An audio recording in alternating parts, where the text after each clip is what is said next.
கொக்குக்கு எத்தனை கால்கள்? ஒரு வீட்டில் வீட்டு உரியாளரும் அவருக்கு துணையாக ஒரு சமையல்காரரும் இருந்தனர். ஒரு நாள் வீட்டுக்காரர் கொக்கு ஒன்றை வாங்கி வந்து சமையல்காரரிடம் கொடுத்து கொக்கு குழம்பு வைக்குமாறு சொன்னார். சமையல்காரர் குழம்பு வைத்ததும் குழம்பையும் சிறு அளவு கறியையும் சுவை பார்க்கலாம் என்று கால் துண்டு ஒன்றை முழுவதும் சாப்பிட்டு விட்டார். பின்பு சோறு பரிமாறப்பட்டதும் வீட்டுக்காரர் சாப்பிட ஆரம்பித்தார். சமையல்காரர் முதலாளிக்கு பிடித்த கொக்கின் கால் ஒரு துண்டை முதலில் எடுத்து வைத்தார். இன்னொரு கால் துண்டையும் வை என்றான் முதலாளி.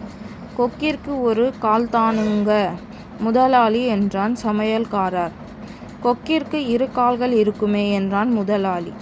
இல்லைங்க, ஒரு கால் தாங்க என்றான் சமையல்காரர். முதலாளி எவ்வளவோ சொல்லி பார்த்ததும் சமையல்காரர் ஒப்புக்கொள்ளவில்லை. முதலாளி சாப்பிட்டு முடித்ததும் சமையல்காரரை வயல்வெளிக்கு கொக்கு காட்ட அழைத்து சென்றார். வயலில் ஒரு கொக்கு ஒரு காலை மடக்கி கொண்டு ஒற்றை காலுடன் நின்று கொண்டிருப்பதை பார்த்த சமையல்காரர், பாருங்க முதலாளி, கொக்குக்கு ஒற்றை கால்தான் என்று முதலாளியிடம் காட்டினார். உடனே முதலாளி தன்னுடைய 2 கைகளையும் தட்டினார். சப்தம் கேட்டது. கொக்கு தனது 2 கால்களையும் மடக்கி கொண்டது. பறக்க ஆரம்பித்தது.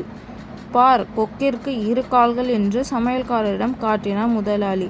நீங்க இப்போ கை தட்டியதற்கு பதிலாக சாப்பிட ஆரம்பிக்கும் போதே கை தட்டியிருந்தால் கொக்கிற்கு 2 கால்கள் வந்திருக்குமே என்றாராம் சமையல்காரர்.